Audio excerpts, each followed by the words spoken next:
Hello friends, ಹೇಗಿದ್ದೀರಾ? ಎಲ್ಲರೂ ಆರಾಮಿದ್ದೀರಾ ಅಂದ್ಕೋತೀನಿ. ನಾನು ಇವತ್ತಿನ ವ್ಲಾಗ್ನಲ್ಲಿ ಸಬ್ಬಸ್ಗೆದು ಪಕೋಡ ಮಾಡಿದ್ದೆ. ಸೊ ಅದರ ರೆಸಿಪಿನ ಇವತ್ತು ನಿಮ್ಮ ಜೊತೆ ಶೇರ್ ಮಾಡ್ತೀನಿ. ಹಾಗೆಯೇ ಫ್ಯಾಮಿಲಿ ಫಂಕ್ಷನ್ ಇತ್ತು, ನಮ್ಮ ಅತ್ತೆ ಮೊಮ್ಮಗಂದು ಬರ್ತ್ಡೇ ಇತ್ತು. ಸೊ ಆ ಫಂಕ್ಷನ್ ವೀಡಿಯೋನ ಮತ್ತು ಹಾಗೆ ಫೋಟೋಸ್ನ ನಿಮ್ಮ ಜೊತೆ ಶೇರ್ ಮಾಡೋಣ ಅಂದ್ಕೊಂಡೆ. ಅದಕ್ಕಿಂತ ಮುಂಚೆ ಯಾರು ನನ್ನ ವ್ಲಾಗ್ನ ಫಸ್ಟ್ ಟೈಮ್ ನೋಡ್ತಿದ್ರೆ ವಿಡಿಯೋನ ಲೈಕ್ ಮಾಡಿ ಮತ್ತು ಸಬ್ಸ್ಕ್ರೈಬ್ ಮಾಡಿ ಅಂತ ಹೇಳ್ತಾ ನನ್ನ ಇವತ್ತಿನ ವ್ಲಾಗ್ನ ಶುರು ಮಾಡ್ತಾ ಇದ್ದೀನಿ. ಸೊ ವೆಲ್ಕಮ್ ಟು ಸ್ವೀಕೃತಿ. ನಾವಂತೂ ವೆಜ್ಜೀಸ್ ಆಗಿರೋದ್ರಿಂದ ನಮ್ಮ ಮನೆಗಳಲ್ಲಿ ಬೋಂಡ ಪಕೋಡಗಳೇ ಜಾಸ್ತಿ. ವಾರಕ್ಕೆ 1 ಸಲ 2 ಸಲ ಪಕೋಡಗಳನ್ನ ಅಥವಾ ಬೋಂಡಗಳನ್ನ ಮಾಡ್ಕೋತಾನೆ ಇರ್ತೀವಿ. ಸೊ ಮನೇಲಿ ಸಬ್ಬಸಿಗೆ ಸೊಪ್ಪಿತ್ತು, ಸೊ ಅದ್ರದ್ದು ಬೋಂಡ ಟ್ರೈ ಮಾಡೋಣ ಅಂತಂದ್ಬಿಟ್ಟು ಕಟ್ ಮಾಡ್ಕೋತಾ ಇದ್ದೆ. ಸಾಮಾನ್ಯವಾಗಿ ಮದುವೆ ಫಂಕ್ಷನ್ಗಳಲ್ಲೇ ಆಗಲಿ, ಬೇರೆ ಯಾವುದೇ ಪ್ರೋಗ್ರಾಮ್ಗಳಲ್ಲೇ ಆಗಲಿ ಸಬ್ಬಸಿಗೆ ಪಕೋಡ ಇದ್ದೇ ಇರುತ್ತೆ. ಸೊ ಬೋಂಡಕ್ಕೆ ಆಗಲಿ, ವಡೆಗಳಿಗೆ ಆಗಲಿ ಈ ಸಬ್ಬಸಿಗೆ ಹಾಕ್ಕೊಂಡು ಮಾಡಿದ್ರಂತೂ ಅದ್ರ ಟೇಸ್ಟೇ ಚೇಂಜ್ ಇರುತ್ತೆ. ಅದ್ರದ್ದು ಫ್ರೇಗ್ರೆನ್ಸು ತುಂಬಾ ಚೆನ್ನಾಗಿರುತ್ತೆ.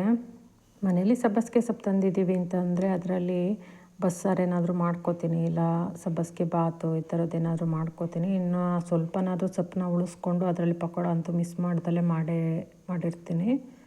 ಸೊ ಪಾಲಕ್ ಪಕೋಡ, ಈ ಸಬ್ಬಸಿಗೆ ಪಕೋಡ ಇವೆಲ್ಲ ತುಂಬಾ ಸ್ಪೆಷಲ್ ಅನಿಸುತ್ತೆ.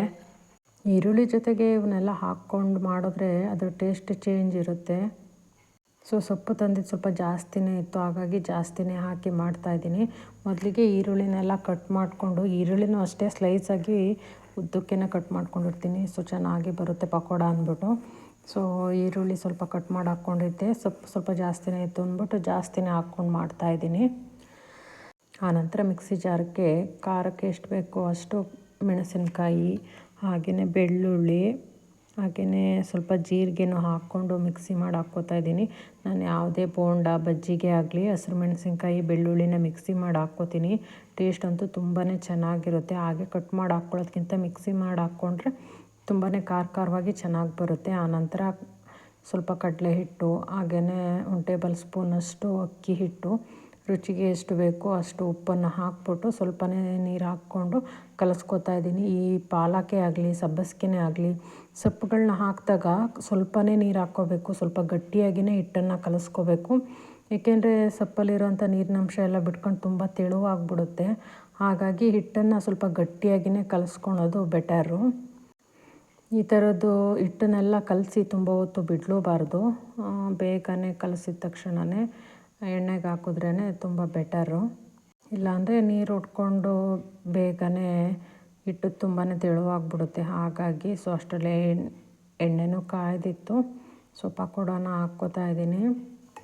ಪಕೋಡಕ್ಕೆ ಚಟ್ನಿ ಜೊತೆನೇ ಅಥವಾ ಸಾಸ್ ಜೊತೆನೇ ತಿಂದರೆ ಇನ್ನೂ ಚೆನ್ನಾಗಿರುತ್ತೆ ಅದ್ರ ಟೇಸ್ಟು.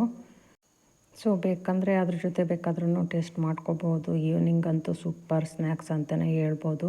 ಇದ್ರ ಜೊತೆ ಟೀ ಇದ್ರಂತೂ ವೆಜ್ಜೀಸ್ಗೆ ಸ್ವರ್ಗ ಅಂತಲೇ ಹೇಳ್ಬೋದು. ಆ್ಯಕ್ಚುಲಾಗಿ ಹೇಳ್ಬೇಕಂದ್ರೆ ಪಕೋಡ ಬೋಂಡಗಳು ಈ ಥರದ್ದೆಲ್ಲ ಎಲ್ರಿಗೂ ಇಷ್ಟ ಆಗುತ್ತೆ. ವೆಜ್ಜೀಸ್ ನಾನ್ ವೆಜ್ಜೀಸ್ ಅಂತಲೇ ಏನಿಲ್ಲ. ಸೊ ನೆಕ್ಸ್ಟ್ ಡೇಗೇ ಬರ್ತ್ಡೇ ಫಂಕ್ಷನ್ ಇತ್ತು. ಇದು ನಮ್ಮ ಫ್ಯಾಮಿಲಿ ಫಂಕ್ಷನ್ ಅಂತಲೇ ಹೇಳ್ಬೋದು. ನಮ್ಮ ಅಪ್ಪಾಜಿಯ ತಂಗಿ ಮೊಮ್ಮಗಂದು ಬರ್ತ್ಡೇ ಇತ್ತು. ಸೊ ಅವರು ಅಮೆರಿಕಾದಲ್ಲಿರೋದು. ಸೊ 2-3 ವರ್ಷಕ್ಕೊಂದ್ಸಲ ಬರ್ತಿರ್ತಾರೆ.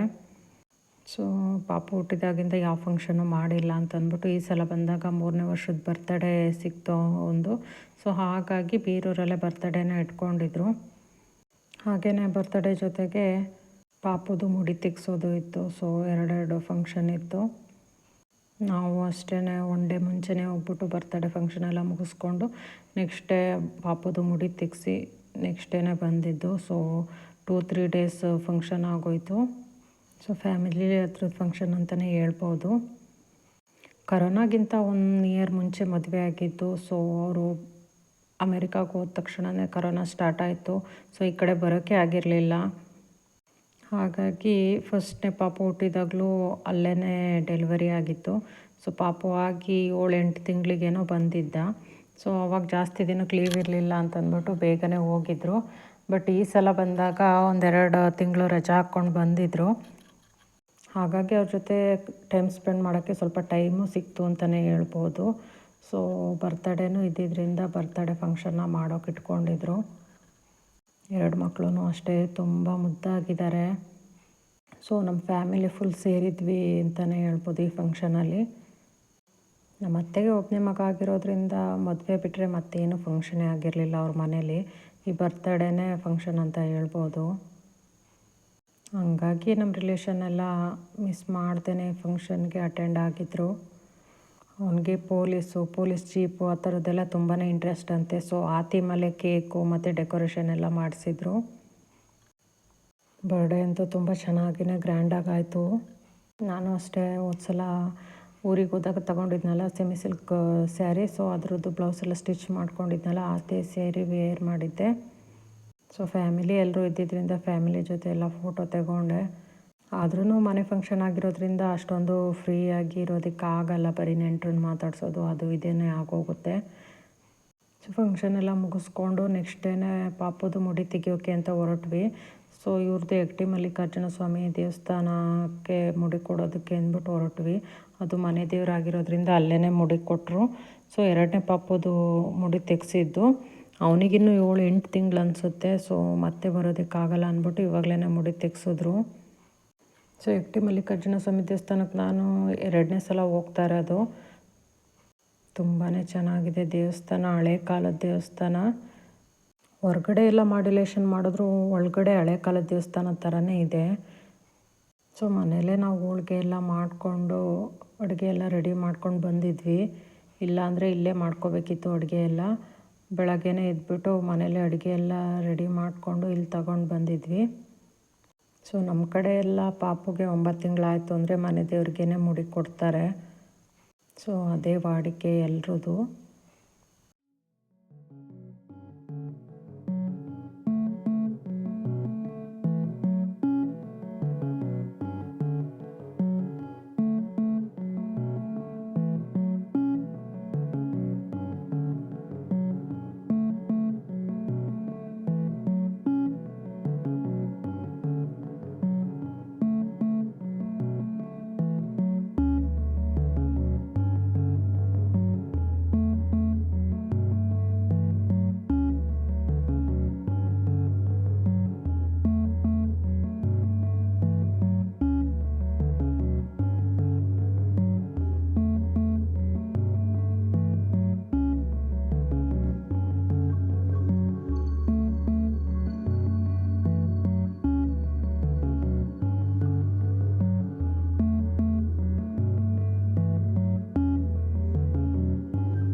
ಚಿಕ್ಕಮಗಳೂರು ಡಿಸ್ಟಿಕ್ ಕಡೂರು ತಾಲೂಕಲ್ಲಿ ಬರುತ್ತೆ ಎಗ್ಟಿ ದೇವಸ್ಥಾನ ಚೌಲ್ಟ್ರಿ ಎಲ್ಲ ಇದೆ. ದೇವಸ್ಥಾನವೂ ಅಷ್ಟೇ ವಿಶಾಲವಾಗಿ ತುಂಬಾ ಚೆನ್ನಾಗಿದೆ. ದೇವಸ್ಥಾನದ ಹಿಂದ್ಗಡೆನೇ ಹಳ್ಳ ಅಂತ ಅಂತಾರೆ. ಭವಿಷ್ಯ ಮದಗದ ಕೆರೆ ನೀರು ಅನಿಸುತ್ತೆ, ಕಡೂರು ಸೈಡಿಂದ ಬರೋ ನೀರು. ಸೊ ನೀರು ಹರಿಯೋದು ಇದೆ ಇಲ್ಲಿ. ಸೊ ಇಲ್ಲೇ ಫಸ್ಟೆಲ್ಲ ಗಂಗಮ್ಮನ ಮಾಡ್ತಿದ್ರಂತೆ, ಬಟ್ ಇವಾಗ ಯಾವುದೂ ಮಾಡಲಿಲ್ಲ. ಚೆನ್ನಾಗಿದೆ.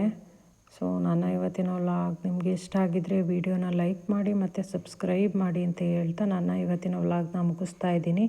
Thank you.